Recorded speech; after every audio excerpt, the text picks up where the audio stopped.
अच्छा, लोग पूछ रहे हैं और सबके जहन में ख्याल आ रहा है कि ये इतने पिंडी तक कैसे पहुंचे, मलिर तक कैसे पहुंचे, हम एंगेज क्यों नहीं कर रहे। एंगेज किया था हमने रात को भी 3:30 बजे लाहौर के ऊपर एंगेज किया था, बट उसके एंगेजमेंट के फ़ौरन बाद जो हमारा वेपन सिस्टम था वो उसका जो वार्निंग रिसीवर ऑन हो गया था, विच मीन्स कि वो डिटेक्ट हो गया था, जिसको हमने फिर शिफ्ट करना पड़ा। ये जो ड्रोन्स आ रहे हैं इन पे ईएसएम सूट माउंटेड है। इनका पर्पस है कि ये हमारे ग्राउंड बेस्ड एयर डिफेंस की रेडिएशंस को डिटेक्ट करें और डाटा लिंक के पीछे ये हमारी लोकेशंस को ट्रांसमिट कर देते हैं कि जो उनके कमांड सेंटर्स को, कि कहाँ से उनको हमने लॉक किया है, जिसकी वजह से हमारे ग्राउंड बेस्ड एयर डिफेंस के जो सिस्टम्स हैं, लो मैड्स हैं, हाई मैड्स हैं, उनकी लोकेशन डिस्क्लोज हो जाएगी। इसलिए कल रात जब उसको पहले एक्टिव हमने इंगेज किया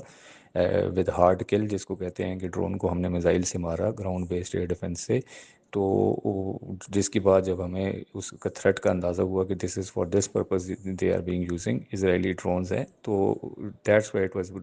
डिसाइडेड कि इनको long range air defence systems जो कि मिसाइल गाइडेंस सिस्टम्स पे वर्क करते हैं उस पर हमने नहीं इंगेजमेंट करनी। इनको आइदर हमने सॉफ्ट किल जिसको हम कहते हैं थ्रू जैमिंग इनको गिराएं, या फिर ये जब ज़रा नज़दीक नीची रेंज में आए तो इनको हम अपने और लेकिन वेपन सिस्टम्स और जो गन वेपन सिस्टम्स हैं उनसे हम इनको शूट डाउन करें। तो ये प्रोब कर रहे थे और ये प्रोब करते हुए ये लॉइटर हुए हैं, but they have been continuously monitored. इनका रूट आने का सारा वो कर रहा था, बट इसको engage through long range air defence missile system से नहीं किया गया डेलिबरेटली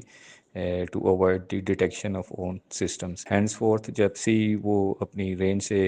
उन्होंने ऑल्टीट्यूड को उन्होंने कम किया टू मज़ीद प्रोबस एज सेड